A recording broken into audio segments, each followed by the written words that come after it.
పౌలు గారు ఎఫెసీయులకు రాస్తూ 6వ అధ్యాయం 19-20లలో మా నిమిత్తము మీరు పూర్ణమైన పట్టుదలతో విజ్ఞాపనలు ప్రార్థనలు చేయాలి, పోరాడాలి అని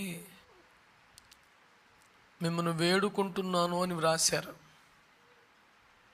కనుక అంత గొప్ప ప్రార్థనాపరుడు, పరిశుద్ధుడు, క్రీస్తును పోలి నడిచాను అని సాక్ష్యం చెప్పగలిగిన వాడు,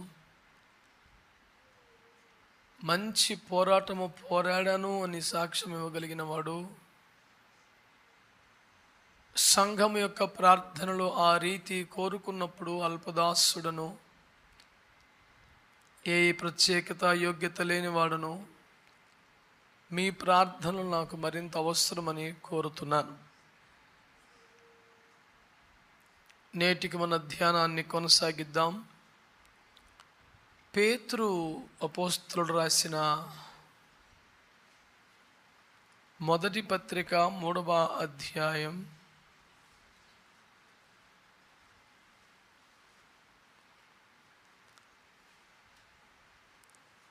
6వ వచనం. ఆ ప్రకారము శారా అబ్రహామును యజమానుడని పిలుచుచు అతనికి లోబడి ఉండెను. మీరును యోగ్యముగా నడుచుకొనుచు ఏ భయమునకు బెదరకయున్న ఎడల ఆమెకు పిల్లలగుదురు. క్షమించండి, 5.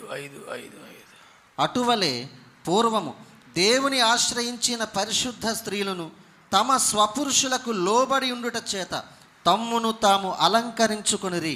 దేవుని ఆశ్రయించిన పరిశుద్ధ స్త్రీలు, ఈ అంశమును మనము గత వారము కూడా ధ్యానము చేసి ఉన్నాం. దేవుని బిడ్డలారా,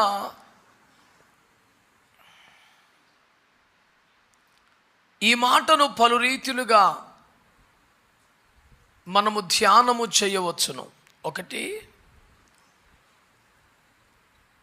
పరిశుద్ధులు దేవుని ఆశ్రయిస్తారు. ఈ మాటతో మీరు ఏకీవించారండి? అప్పుడు ఏమనాలి? నా మాట కొరకు ఇంకెదురు చూడకండి. పరిశుద్ధులు, ఒకవేళ వాళ్ళు ఆరోగ్యము కలిగిన వారైనా, బలము కలిగిన వారైనా, ధనము కలిగిన వారైనా, పదవి కలిగిన వారైనా, బలగము కలిగిన వారైనా, వాటిని ఆశ్రయించరు, కానీ వారు దేవుని ఆశ్రయిస్తారు. పరిశుద్ధుల లక్షణాలలో ఒకటది. పరిశుద్ధులు అంటున్నామంటేనే వారికి దేవుని నీతి ఉన్నది అని కదా అర్థం. నీతిమంతులు అనే స్థాయి కంటే పై స్థాయి కదా పరిశుద్ధులంటే. మరంటే తమను ఆధారము చేసుకొనదగినంత నీతి వారికి ఉండే ఉంటుంది కదా. కానీ వారు తమ స్వనీతిని ఆధారం చేసుకోలేదు. ఈ లోకములో తాము కలిగి ఉన్న దేనిని ఆధారం చేసుకోలేదు. దేవుని ఆశ్రయించిన పరిశుద్ధ స్త్రీలు అనే మాట ద్వారా పరిశుద్ధులు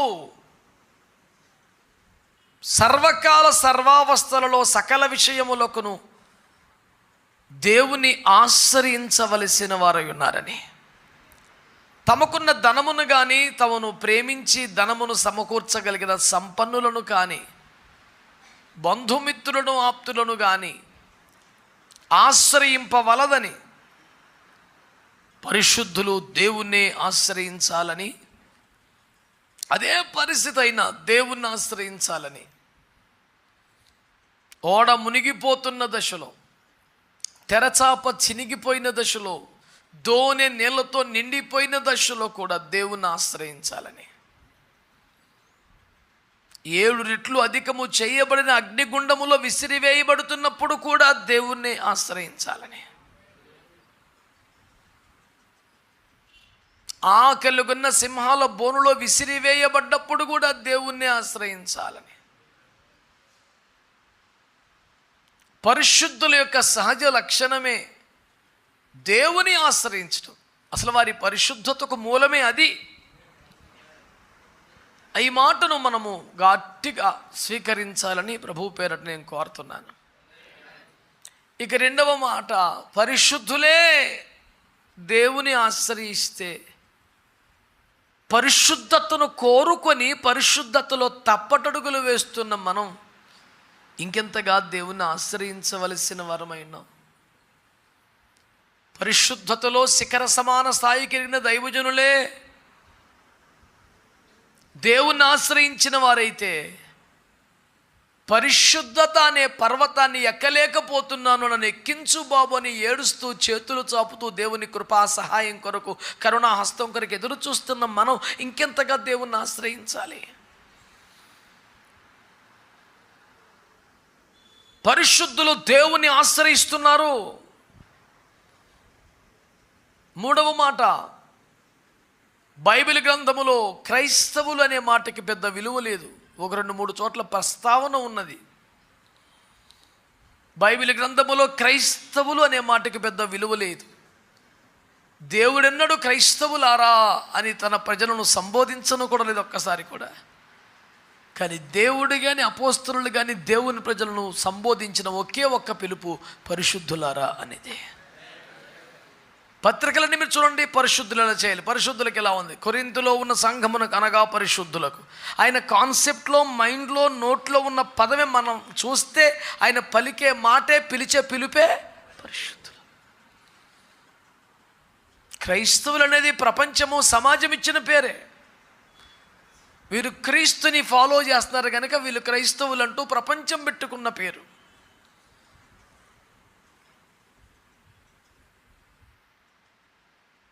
అందుచేత మనము అనగానే దేవుని మనస్సులో ఉండేదే పరిశుద్ధులని. ఆయన కోణం ఏమిటి? నా రక్తంతో కొన్నాను, కడిగాను, నా వాక్యంతో కడిగాను, నా అగ్నితో కాల్చాను, నా వాక్యంతో స్నానం చేయించాను, కాబట్టి వాళ్ళు పరిశుద్ధులు.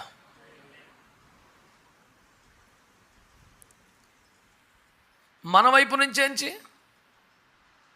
భయముతో, వణుకుతో, కన్నీళ్లతో ఈ పరిశుద్ధతను సంపూర్తి చేసుకోవాలి. ఆయన ప్రారంభించాడు మనలో తన రక్తం ద్వారా, తన వాక్యం ద్వారా, తన అగ్ని ద్వారా. 2 కొరింథీ 7:1 ప్రకారం భయముతో పరిశుద్ధతను సంపూర్తి చేసుకోవాలి. దేవునికి స్తోత్రం చెప్పండి. హల్లెలూయా.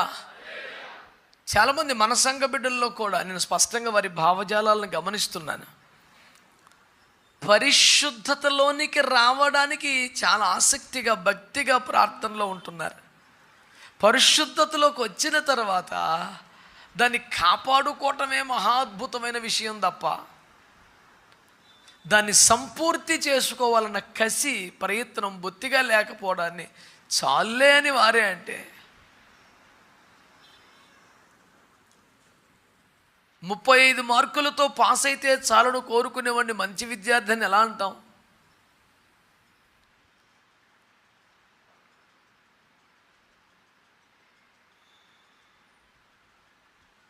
ఈ రోజున నా మొదటి మాటగా పరిశుద్ధులు దేవుణ్ణి ఆశ్రయిస్తారని, పరిశుద్ధులే దేవుణ్ణి ఆశ్రయించగా మనమే పాటివారమని, ప్రభు దృష్టిలో మన పేరు, మన పిలుపు పరిశుద్ధులే గనక పరిశుద్ధతను సంపూర్తి చేసుకునే రీతిలో భక్తి చేస్తూ దేవుణ్ణి ఆశ్రయించి బతకవలసిన వారమని నేను ప్రభు పేరట మీ అందరికీ జ్ఞాపకం చేస్తున్నాను. అందరం కలిసి ప్రభుకు స్తోత్రం చెల్లిద్దాం. దేవుని ఆశ్రయించినటువంటి పరిశుద్ధులు. ఒకరిద్దరు వ్యక్తులను ఈ పూట కూడా అలాంటి స్త్రీలను మీ దృష్టికి తీసుకురావాలని నేను ఆశిస్తున్నాను. గత వారు 3 స్త్రీలను మీ ముందు పెట్టాను. వారి పేర్లు గుర్తున్నాయమ్మా మీకు? చెప్పండి.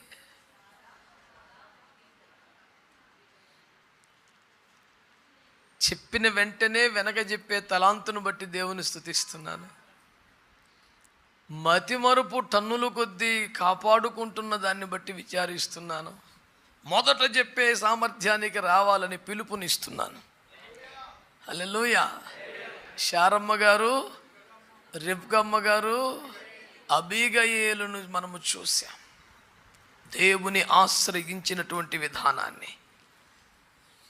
నాకు ఎక్కువ ఓపికగా లేను కానీ ఈ పూట కూడా కొద్దిసేపు అయినా ఒక 3 స్త్రీలను మీ ముందు పెట్టాలని నేను ఆశపడి ప్రభు ఆత్మచేత సిద్ధపరచబడ్డాను. చూడండి 116వ కీర్తన. హల్లెలూయా.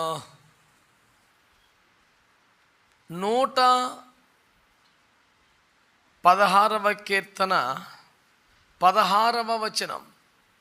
యెహోవా, నేను నిజముగా నీ సేవకుడను, నీ సేవకురాలి కుమారుడనై ఉన్నాను. దావీదు భయంకరమైన శ్రమలో, కష్టములో, దుఃఖములో ఉండి ప్రార్థన చేసినట్లుగా 116వ కీర్తన ఆద్యంతములు మీరు చదివితే మీకు అర్థమవుతాయి. ఎంత శ్రమలో ఉన్నాడో, ఎంత కష్టములో ఉన్నాడో, ఎంత పోరాటములో ఉన్నాడో. ఆ వచనాలన్నీ చదివితే మీకు అర్థమైంది. నాకు ఎలా ఉంది ప్రభు, నా బాధ ఎలా ఉంది, నా కష్టం అట్లా ఉంది, ఇట్లా తరం పడుతున్నాను, ఇట్లా కొట్టబడుతున్నాను, ఇలాంటి ఇబ్బందులు ఉన్నాయి నాకని బాగా ఏడ్చి తన కష్టాలన్నీ చెప్పుకున్నాడు. తన బాధలు కష్టాలన్నీ ప్రభువుకు చెప్పుకొని కన్నీరు గార్చి ప్రార్థన చేసి సజీవుల దేశములో ఉందిన నమ్మకం లేకపోతే ఏమైపోతాను నాయనా అని, నీవు తప్ప నాకు ఇంకెవరున్నారు బాబు అని ఇలాగా దేవుని మనసు కరిగిపోయేంతగా కన్నీరు గార్చి ప్రార్థనలు చేసి అయ్యా నువ్వు మౌనంగా ఉంటే నేను ఎట్లా బ్రతుకుతాను, నువ్వు కాదంటే నాకు దిక్కే ఉంది, నేను నీ సేవకుడిని కదా అంటూ, నీ సేవకురాలి కుమారుని కూడా కదా నాయనా అని ఏడుస్తాడు. మీరు గుర్తిస్తే దావీదు యొక్క తల్లి గురించి బైబిల్లో ఎక్కడ పెద్దగా రాయబడదు. ఎందరో స్త్రీలను గురించి బహు విశేషమైనటువంటి విషయములు ఉన్నాయి. దావీదు తల్లి గారి గురించిన ప్రస్తావన కానీ, వారి పేరు కానీ, గొప్ప ముచ్చట కానీ ఎక్కడ కనపడదు. కానీ బాలుడుగా ఉండగానే యెహోవా నామమనే బలమైన దుర్గములో నిలబడి విజయములు సాధించిన యోధుడిగా దావీదు మార్చబడటంలో, తన వయస్సుకు శక్తికి మించిన బాధ్యతలు, దానికి మించిన సవాళ్ళు మీదకొచ్చినప్పుడు ఇంత కూడా తొనకకుండా ముందడుగు వేసి పోరాడి విజయాలు సాధించిన ధీరోదాత్తమ గాథ వెనుక ఉన్న ప్రేరేపణ ఎవరై ఉండవచ్చును? మీరు ఊహించండి. దైవజనుడైన సమూయేలు గారు అయి ఉండొచ్చునా? 8వ వాడు కనుక 7 అన్నయ్యలు కలిసి ఇచ్చిన ధైర్యం అయి ఉండవచ్చునా? ఎంతైనా తండ్రి గారు భుజాన మోసి నూరిపోసినటువంటి వీర రసం అయి ఉండవచ్చునా? The only source after God David had was his only mother. ఇంటికి, తల్లిదండ్రులకు, క్షమించండి, తండ్రికి, అన్నదమ్ములకు, సమాజానికి, ప్రపంచానికి దూరంగా అడవిలో పెరిగిన వాడు దావీదును సమాజానికి పరిచయం చేయనివ్వలేదు. ఆ కారణాలన్నీ ఆరోపణ చేయడానికి నాకేం ఆసక్తి లేదు యెషయా మీద.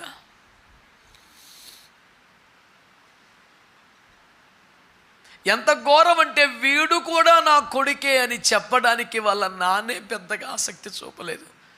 నీ కొడుకులందరినీ పిలవమంటే 1 by 1 1 to 7 పిలిచాడు, కానీ 8వ పిలవలేదు. దేవుని ఆత్మ సమూయేలుతో ఇంకొకడు ఉన్నాడో, వీళ్ళు 7గురిలో ఎవడు కాదో అంటే ఆయన అడుగుతాడు, అప్పుడు నీకు ఇంకా కొడుకులు ఉన్నారా బాబు? దేవుడు నాతో మాట్లాడుతున్నాడయ్యా, ఇల్లేనయ్యా, నీకు ఇంకా అసలు కొడుకులు లేరా? సమాజానికి చూపించకుండా అడవిలో అవుట్ హౌస్లో పెట్టిన ఇంకొక ఫ్యామిలీ, ఇంకొక కొడుకున్నాడయ్యా నాకు అని పిలిపించు. వాడు పశువులు కాసుకుంటాడు, అడవిలో ఉంటాడు, పెద్దగా అంత ప్రయోజకుడు కాదు, దేశానికి ఉపయోగపడే అంత స్థాయిన్నోడేం కాదులే అయ్యా. ఈ 7గురు పేరిట విజయగాథలేమీ ఉన్నట్టు బైబిల్లో లేవు. దేశ సేవలో ఉన్నారన్న పేరు తప్ప వారి గురించి ఏమీ లేదు. కానీ దావీదు అరణ్యములో తన తండ్రి మందను కాయిచుండగా సింహం ఒకటి, ఎలుగుబంటి ఒకటి రాగా వాటిని తరిమి చంపి వాని నోట నుండి గొర్రె పిల్లను కాపాడిన వీరోదాత్తమ చరిత్ర ఉన్నది. తనకు అప్పగించబడ్డ మంద కొరకు సింహపు నోటిలో చెయ్యి పెట్టగలిగిన, ఎలుగుబంటిని తరిమి పట్టుకొనగల దమ్మున్నవాడు, అసలు ఈడు కరెక్ట్ అనాలి నాన్న. ఇదంతా ఎందుకు చెబుతున్నానంటే, వీడు కూడా నా కొడుకే అని సొసైటీకి కాదు, ప్రార్థన చేసే దైవజనుడికి గడి పేరు చెప్పడానికి కూడా ఇంట్రెస్ట్ లేదండి ఎస్ఐ గారికి. తండ్రే దూరం పెట్టిన కొడుకు, తండ్రి మరుగు చేసిన కొడుకు, అన్నయ్యలు కొట్టి తృణీకరించి అవమానపరిచినటువంటి వ్యక్తి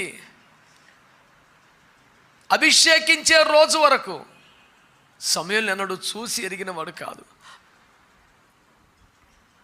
అందరి చేత అన్నింటి చేత తృణీకరించబడి దూరము చేయబడి ఎక్కడో అడవిలో గొర్రెలే తన ప్రపంచంగా బ్రతుకుతూ దొరికిన తీగలతో కర్రలకు కట్టుకొని సితారా వాయించి దేవుణ్ణి ఆరాధించుకునే విధానం ఉన్నటువంటి దావీదుకి ఉన్న ఏకైక సోర్సు వాళ్ళ అమ్మగారి ప్రార్థన. దేవుని పాదాలు పట్టుకొని కన్నీరు గార్చి ప్రార్థనలు చేయటం బాగా చూసి ఉంటాడు దావీదు వాళ్ళ అమ్మ ప్రార్థనల్ని. ఒక దశలో తన కష్టాలు బాధలు అన్నీ చెప్పుకున్న జవాబు రాకటం లేదు. నీ దాసుని బాబు అన్నాడు, పని అవ్వట్లేదు. అప్పుడు అంటాడు, నీ సేవకురాలు కుమారుణ్ణి కదయ్యా. నేను అనుకుంటాను, దేవుడు అంటాడు, నా బిడ్డ పేరు చెప్పావు, సర్లే పో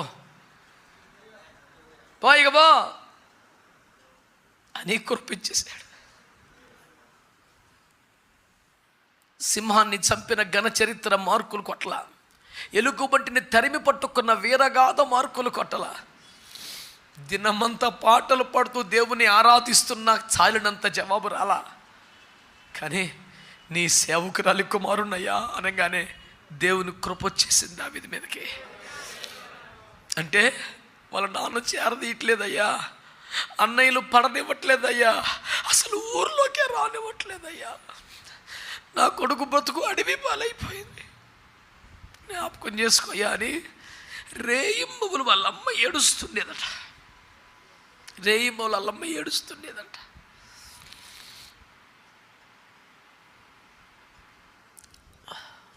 భర్త సపోర్ట్ లేదు, తన ప్రియమైన కుమారుడికి దావీదుకు అన్నయ్యల సపోర్ట్ లేదు, డబ్బులు లేవు, అసలు ఊర్లేకే రానివ్వరు. సమూయేలు వంటి దైవజన దగ్గరకు పోయి ప్రార్థన చేయించుకునేంత భాగ్యం కూడా లేదు, అడవి బతుకే. అట్లాంటోడు 7 కాదని దేవుడు రాజును చేశాడు దావీదుని. బిడ్డలారా, మీరెంత తృణీకరించబడినా, అన్యాయముగా కొట్టబడుతున్నా, అవమానపరచబడుతున్నా, అసలు ఎన్నిక చేయబడని స్థితిలో పేరు ప్రస్తావించడానికి కూడా అర్హత లేనంతగా పక్కన పెట్టబడుతున్నా,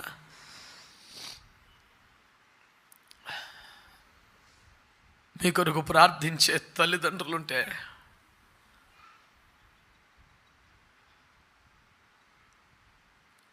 సుమారు ఒక 15 సంవత్సరాల క్రితం బెనోనీని బెన్యామీనుగా మార్చిన దేవుడు అనే ప్రత్యక్షత ప్రభు నాకు ఇచ్చినప్పుడు, యాకోబు ప్రార్థన బెనోని బెన్యామీనుగా మార్చిందని ప్రభు నాకు బయలుపరిచి మాట్లాడుతున్నప్పుడు, నేను మరుక్షణమే ప్రభుని అడిగిన మాట, ప్రభు నిజమే కానీ అందరికీ యాకోబులాగా ప్రార్థించే ప్రార్థనాత్మ ఉండకపోవచ్చు కదా, అందరికీ తమ తండ్రుల ప్రార్థన యాకోబు స్థాయి ప్రార్థన అయ్యుండవు అవకాశం లేకపోవచ్చు కదా. తండ్రులందరూ అంత ప్రార్థనా పరులు అయితే బిడ్డలు బాగానే ఉంటారు, మరి తండ్రులు అలాంటి ప్రార్థనా పరులు కాకపోతే పరిస్థితి ఏంటి? మరి ప్రార్థనా పరుల గృహంలో పుట్టకపోవటమే వారికి శాపమాయిక, వాళ్ళ బ్రతుకులు అంతేనా అని ప్రభు సన్నిధిలో మొరపెడితే, ప్రభు నాకు ఇచ్చిన మాట కొన్ని 100 వేదికల మీద ప్రకటించాను. మరలా మీకు కూడా జ్ఞాపకం చేస్తున్నాను. తండ్రులు లేకపోయినా, తల్లిదండ్రులు లేకపోయినా, ఉన్నవారు ప్రార్థనా పరులు కాకపోయినా, ఆ లోటు పూడ్చడానికి కదా నేను సేవకులను ఆత్మీయ తల్లిదండ్రులుగా ఏర్పాటు చేశాను. ఈ మాట ప్రభు నాతో మాట్లాడినప్పుడు కాపరిగా నా బాధ్యత ప్రసంగం కంటే మీ కొరకు ప్రార్థించడం అని నాకు అర్థమైంది. అందుకని కొన్ని 100 సార్లు అనుంటాను, మీకు గుర్తుందో లేదో, ప్రసంగం కోసం అయితే ఇంత దాకా రాకండి నాన్న. ఇంట్లో కూర్చొని కూడా మీరు వినండి, బోల్డ్ చోట్ల దొరకొచ్చు, వెళ్ళండి. దివారాత్రములు మీ కొరకు మానక చేతులెత్తే తల్లిదండ్రులుగా మేము మీకోసం బ్రతుకుతున్నామని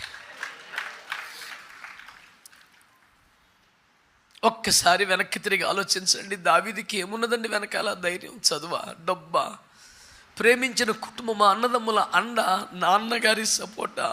ఇలా చెబుతూ పోతే ఒక్కటి కూడా లేదు. కనీసం తనతో కలిసి ఆడుకునే ఒక బాలుడు కూడా లేని జీవితం.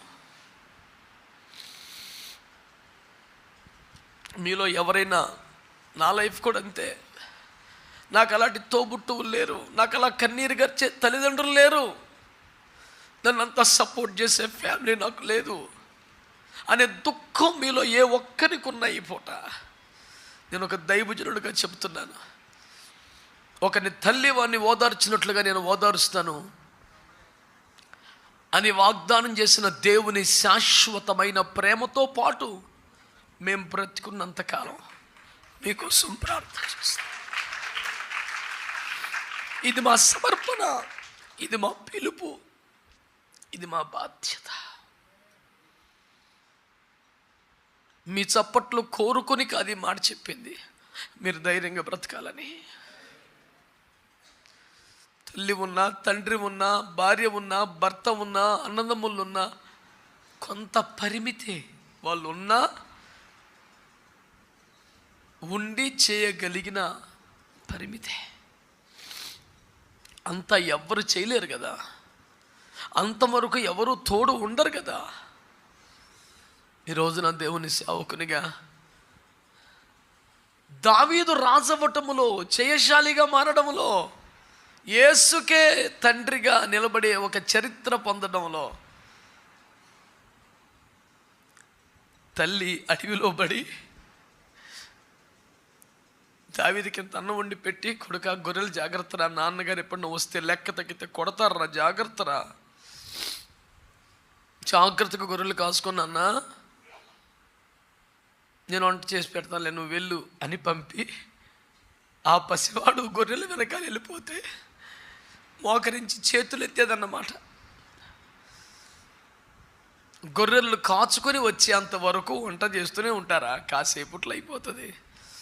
దావీదు మధ్యలో వచ్చేవాడో, లేటుకు వచ్చేవాడో, దావీదు కంటపడిన దృశ్యం ఏంటంటే, మోకాల మీద పడి, అయ్యా వాడికి నాన్న పెద్దగా సపోర్ట్ చేయట్లేదు, అన్నయ్యలు అసలు దరి చేరనివ్వట్లేదు, ఊర్లోకి వెళ్ళి ప్రార్థన చేయించుకొని భాగ్యం లేదు బాబు, నా కొడుకును నువ్వే కాపాడవా, నా కొడుకును ప్రభువా నువ్వే ఆదుకోవా, ఏదైనా గొర్రెను, సింహము, ఎలుగుబంటి తినేస్తే వాళ్ళ నాన్నగారు కొడతారు బాబు, నువ్వే కాపాడు బాబు అని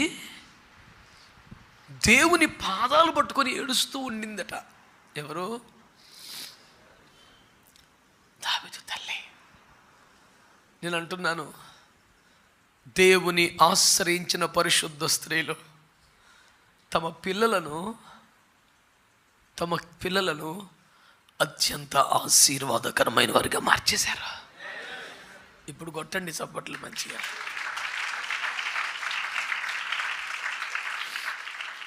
మీరు తల్లిదండ్రులైతే మీ బిడ్డల కోసం కన్నీరు గార్చేవారిగా బ్రతకండి, ప్రార్థన చేసేవారిగా బ్రతకండి. మీకు తల్లిదండ్రులు లేకపోతే మన ప్రభువే తల్లి అయి తండ్రి ఆదరిస్తాడని ధైర్యం తెచ్చుకోండి. ప్రభువుకి మీకు మధ్యలో ఎప్పటికప్పుడు మీ విషయములకై మొర్రపెట్టే ఆత్మీయ తల్లిదండ్రులు మీకు ఈ మందిరములో ఉన్నారని మీరు ధైర్యంగా ముందుకు వెళ్ళండి. నువ్వు పశువులు వెనకాల వెళ్ళినప్పుడు సింహమే రాని, ఎలుగుబంటే రాని, నీ ఎదురుగా సింహం వచ్చింది, నీ ఎదురుగా ఎలుగుబంటి వచ్చింది, కానీ నీ వెనక అమ్మ ప్రార్థన ఉంది, నీ పైన దేవుని కృప ఉంది. ధైర్యంగా ముందుకు వెళ్ళమని నేను మనవి చేస్తున్నాను. ఏదియో మీకు ఎంత మాత్రం హాని చేయదో, ఇది నమ్మదగిన దేవుని వాగ్దానం. దేవునికి స్తోత్రం చెప్పండి. హల్లెలూయా. దేవుని ఆశ్రయించిన పరిశుద్ధ స్త్రీల తమ పిల్లలను ఆశీర్వాదకరమైన వ్యక్తులుగా తయారు చేసుకున్నారు. ట్యూషన్కు పంపగలిగిందా, స్కూల్లో చేర్చగలిగిందా, మంచి ఖరీదైన ఆహారం పెట్టగలిగిందా, ప్రతిభావంతుల స్నేహంలో రాటు తేలే అవకాశాలు కల్పించగలిగిందా? ఏమి లేవు. నిస్సహాయురాలి చేతులెత్తి, బాబు నా కొడుకు నీ చేతిలో పెడుతున్నాను నాయనా అని ప్రార్థన చేసింది.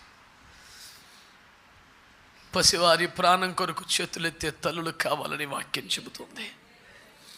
దేవునికి స్తోత్రం కలుగునగా. హల్లెలూయా. ఎస్తేరు గ్రంథం 4వ అధ్యాయంలో మరొక మాట మీకు చూపిస్తాను.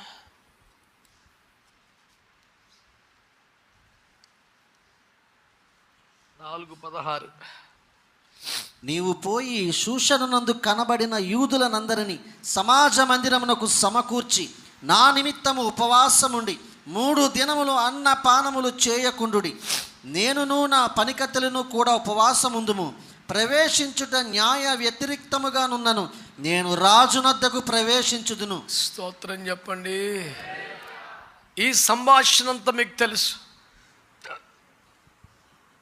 దైవజనుడైనటువంటి ఆత్మీయ తండ్రి అయినటువంటి మొర్దెకై ద్వారా కర్తవ్య బోధను తెలుసుకున్నటువంటి ఎస్తేరు తానొక రాణి అయ్యుండి కూడా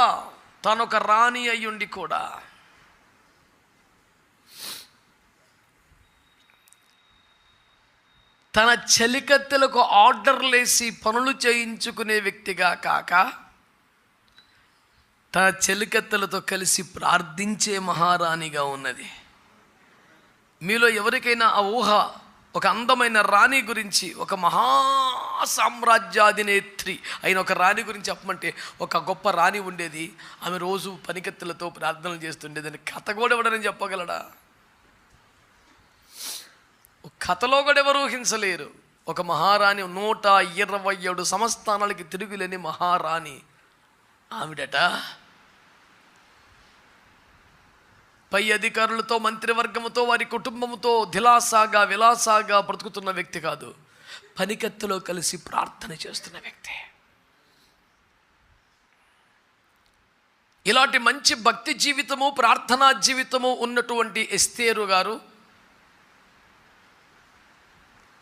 దేశములో యూదులందరూ ఒక్క దినమందే చంపబడే మహాభయంకరమైనటువంటి కఠిన చట్టం ఒకటి వచ్చిన క్షణాన తాను తెలివితేటలు వాడలేదు, జ్ఞానమును ఆధారం చేసుకోలేదు. వెంటనే ఉపవాసమును దేవుని సన్నిధిలోకి వెళ్ళి ప్రార్థన మొదలుపెట్టింది. వివరించడానికి ఎక్కువ సమయం అవసరం లేదు, కానీ ఒక్క మాట అంటాను. ఆమె 3 దినములు ఉపవాసం ఉండి ప్రార్థన చేస్తే దేవుడు ఏం చేశాడు తెలుసా? నేను నశించదని తెగింపముకు ముందటే ఉండింది. రోషం మిగిలిన మొర్దెకై బోధన బట్టి ఆ రోషం వచ్చింది.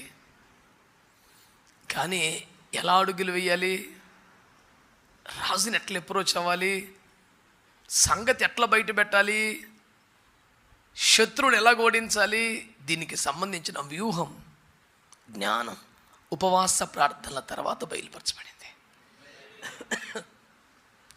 అసలు ప్లాన్ అండ్ ప్రపోజల్ ఇదే. ఉపవాస దినాల తర్వాత రాజుగారి సముఖానికి వెళ్ళింది. పిలవకుండా వచ్చినందుకు ఉగ్రత రావాలి, కానీ దేవుని కరుణ వచ్చింది. దండమును చాపాడు. రాణి నీకేం కావాలి కోరుకో అన్నాడు. అయ్యా, తమరు 180 రోజులు విందిచ్చారు ఇతర రాజులకు, అలిసిపోయారు. మీకు మీ ముఖ్య అనుచరులకు నేను విందు ఇవ్వాలనుకుంటున్నానంది. రాజుగారికి భలే సంతోషం వేసింది. వెరీ గుడ్, నాకు నా కీలకమైనటువంటి మంత్రివర్గ సహచరులకు విందిస్తావా? ఓకే, ఏర్పాట్లు చేసుకోండి, సాయంత్రం వస్తామన్నారు. ప్రధానమంత్రిని, ఇతరత్రా పై స్థాయి వారిని వెంటబెట్టుకుని విందుకెళ్ళారు. కొసరి ప్రేమగా వడ్డించింది. అంతమున ఏమి కావాలి ఇప్పుడు కోరుకోండి అన్నాడు. రాజుగారికి మా చేతిలోతో ఎలా వడ్డించుకునే సౌభాగ్యం మరొక 6 రోజులు ఇవ్వండి, 7 రోజులు విందు చేయాలని ఆశపడుతున్నాను అనింది. రాజుగారి ఆనందం పీక్స్కి వెళ్ళిపోయింది. రోజు వస్తున్నారు, భోజనాలు చేస్తున్నారు. 7వ దినాన చెప్పునమ్మా నీకు ఏం కావాలి అంటే అంటది, అయ్యా, ఇంత ప్రేమగల మహాప్రభువులు, రాజులు, మీ ఇంట్లో మీ రాజ్యములు బతుకుతున్నాం, మేము మాత్రం మరణ భయంతో బ్రతుకుతున్నాం. నేను నా జాతి వారు ఒక్క దినం ముందే చనిపోయే ప్రమాదంలో అంటే, అమ్మ, నిన్ను నీ జాతిని నాశనం చేసిన దుర్మార్గుడు ఎవడాడు అని విపరీతమైన ఆగ్రహంతో ఊగిపోతుంటే మీ పక్కన కూర్చున్న ప్రధానమంత్రి గారే, వారి ముందు మేము ఎంత బాబు అని దండం పెడితే రాజు ఆగ్రహం కట్టలు తెంచుకొని దెబ్బకు చంపేయడాలు అందరినీ. ఒక ఉపవాస ప్రార్థన మనం ఎలా నడుచుకోవాలో జ్ఞానం ఇస్తుంది. మీరేమో ఆదివారం తప్ప ఉపవాస ప్రార్థనలకు రారు. మీకు తెలివితే అట్లా ఎట్ట పెరుగుతాయి, కుటుంబాలు ఎట్ట కట్టుకుంటారు, బిడ్డలను ఎట్ట పెంచుకుంటారు? పుస్తకాల్లో చదువుకుందే సరిపోద్దంటావా? మీకు చెప్తే అర్థమై సావదు. బళ్ళు ఉంటాయి, కార్లు ఉంటాయి, డబ్బులు ఉంటాయి. మార్కెట్కి వెళ్ళి కొనుక్కొచ్చుకొని కూరలు వండుకుంటే 500 అవుతాయి, కానీ మీరు హోటల్కి వెళ్ళి 5,000 తగలేసి రాగలరు. కానీ 50 రూపాయలు పెట్రోల్ గురించి మళ్ళీ రేపు కూడా వెళ్ళాలిగా. ఎందుకులే, చాలులే. ఏది సరిపెట్టుకోవాలి, ఏది తగ్గించుకోవాలి, ఎక్కడ ఖర్చు పెట్టాలి ఏం తెలియట్లేదా? మీరు సన్నిధికి వస్తే మీ బిడ్డల కొరకు, భవిష్యత్తు కొరకు చాలా మంచి ఇన్వెస్ట్ చేసినట్లు లెక్క. మీరు ఆ రాకపోకల ప్రయాస మీ బిడ్డలకు గొప్ప ఆశీర్వాదం అయిపోద్ది. ఒక కాస్ట్లీ కాన్వెంట్లో చదివించిన దానికంటే ఎక్కువ మేలు కలుగుద్ది బిడ్డలకి. వాళ్ళ స్తుతుల మధ్య, కన్నీటి ప్రార్థనల మధ్య పెరగాలి. సజీవ యాగముగా సమర్పించుకున్న దైవజనులు పానార్పణంగా పోయబడుతున్న అనుభవాలు చూస్తూ బిడ్డలు పెరగాలి. పిల్లలు ఆడుకుంటూ ఉంటారు, వాళ్ళకి ఏం తెలుసు అని ఉంటారు, కానీ వాళ్ళ మీద ఉన్న ఇంపాక్ట్ మామూలుగా ఉండదు. కావాలంటే మీ పిల్లల ఇంటి దగ్గర పాటలు కదిపి చూడండి, మీకన్నా కరెక్ట్గా పడతారు వాళ్ళు. అలా ఆడుతూనే ఉన్నట్టు కనపడతారు. వాళ్ళకున్న గ్రాస్పింగ్ మనకు ఉండదు. అలాగే మనం చూస్తాం, వాళ్ళు ఆడుతా పాడుతానే మనకన్నా ఎక్కువెక్కించుకుంటారు. ఆ పసి హృదయాలపై చెరగని ముద్ర ఆత్మీయత వేస్తుంది. మీరు దాన్ని లైట్ తీసుకోవద్దని ప్రభు పేరట మనవి చేస్తున్నాను. వాళ్ళ సన్నిధికి తెండి, వాళ్ళు భవిష్యత్తులో గొప్పవారు అయిపోతారు. నీతి న్యాయములు కలిగిన, సత్ప్రవర్తన కలిగిన యోసేపుల్లా, నెహెమ్యాల్లా, దానియేలులా దేశములో వారు ఖ్యాతి పొందుతారు. సత్ప్రవర్తనకి మించిన సంపద ఏమున్నది ప్రియులారా? అందుచేత దేవుడు జ్ఞానమును, వ్యూహమును ఇస్తాడు. భయంకరమైన అపాయము 127 సంవత్సరాలలో చెదిరిన తన వారందరూ చనిపోయే ప్రమాదము నుండి తప్పించబడుటకు ఎస్తేరు రాత్రికి రాత్రి వెళ్ళి మొర్దెకై, క్షమించండి, హామాను కాలు పట్టుకుందా, అటు చేయబాకరానికి దండం పెడతాను, ఎంతకంత డబ్బులు ఇస్తానులే అని 120 స్థానాలు రథం వేసుకుని తిరిగి అందరినీ రెచ్చగొట్టి, సరే కత్తులు పట్టుకుని ఉండండి రా, ఎవడొస్తాడో చూద్దామని రెచ్చగొట్టిందా? అన్నపానాలు మానేసి ప్రార్థన చేసింది. దేవుని ఆశ్రయించిన పరిశుద్ధ స్త్రీలు ఉపవాస ప్రార్థనలు చేశారు. ఉపవాస ప్రార్థనలు చేశారు. అఖండ విజయాలు సాధించారు. దేవునికి స్తోత్రం కలుగునుగాక. సమూయేలు మొదటి గ్రంథం 1వ అధ్యాయం 10-11 వచనాలు.